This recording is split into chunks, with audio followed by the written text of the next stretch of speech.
নমস্কার বন্ধুরা, আমি মেনকা রান্নাঘর থেকে বলছি। আমি আজকের আপনাদের জন্য একটা রেসিপি নিয়ে চলে এসেছি, আলু পোস্ত। আমি রেসিপিটা আজকের আপনাদের সঙ্গে শেয়ার করব। আপনারা দেখুন, আশা করি আপনাদেরকে ভালো লাগবে রেসিপিটা।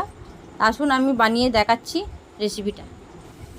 আমি এখানে আলুগুলো এইভাবে কেটে নিয়েছি, ডুমু ডুমু করে আলুগুলো কেটে নিয়েছি। এখানে পেঁয়াজ কেটেছি, আমি এখানে দুটো পেঁয়াজ দিয়েছি। এখানে লঙ্কাগুলো চিড়ে নিয়েছি।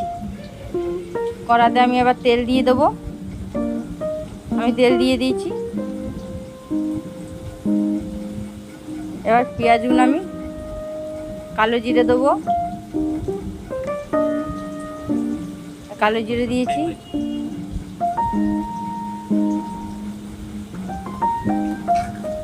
এবার আমি কুচনো পেঁয়াজগুলো দিয়ে দিলাম। দিয়ে এবার ভালো করে নাড়াচাড়া করব পেঁয়াজগুলোকে।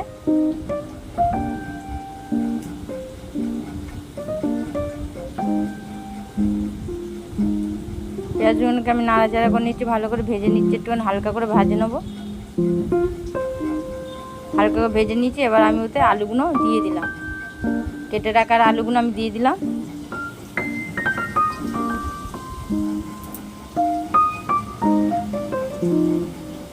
দিয়ে ভালো করে নাড়াচাড়া করে নিচ্ছি।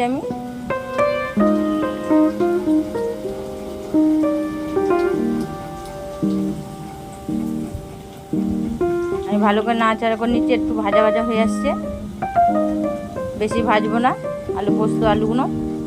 আমি এবার স্বাদ মতো নুন দিয়ে দিলাম। নুন দিয়ে এবার নাড়াচাড়া করছি।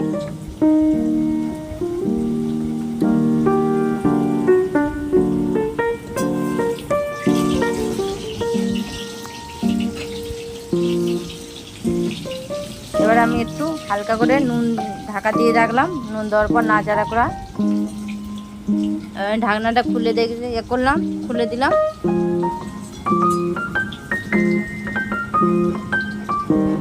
দিয়ে ভালো করে নাড়াচাড়া করে নিচ্ছে।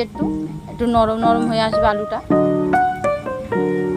এবার আমি বেটে রাখার পোস্তটা আমি দিয়ে দিচ্ছি। পোস্তটা দিয়ে দিচ্ছি। দিয়ে ভালো করে নাড়াচাড়া করছি।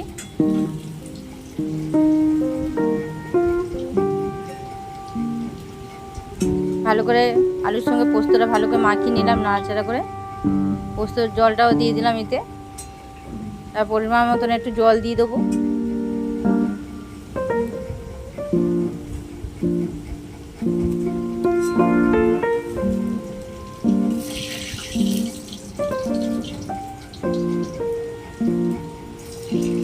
এবার আমি পরিমাণ মতন জল দিয়ে দিলাম, যাতে আলুটা সিদ্ধ হওয়ার জন্যে।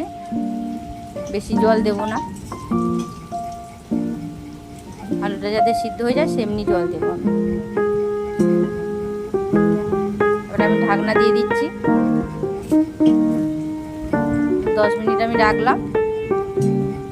এবার আমি খুলে দেখছি, দেখুন সিদ্ধ হয়েছে, আলুর তরকারিটা হয়ে গেছে, পোস্তটা।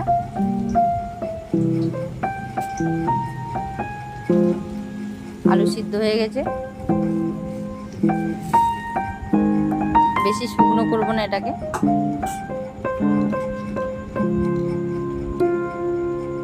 আমার হয়ে গেছে। এবার ওপরে একটু কাঁচা তেল দিয়ে দেবো, সর্ষের তেল। আমি গ্যাস বন্ধ করে দিচ্ছি। দিয়ে কাঁচা তেল দিয়ে দিচ্ছি। 1 চামচ মতন কাঁচা তেল দেবো।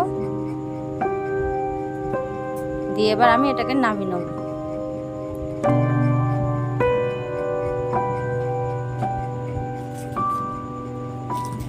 আমার হয়ে গেছে এটা পোস্তটা, দেখুন ভালো এমনি হয়ে গেছে। আমি নামিয়ে নিচ্ছি শুকনো শুকনো। আমার রেসিপিটা ভালো লাগলে আমার চ্যানেলটাকে লাইক কমেন্ট সাবস্ক্রাইব করে দেবেন বন্ধুরা। ধন্যবাদ।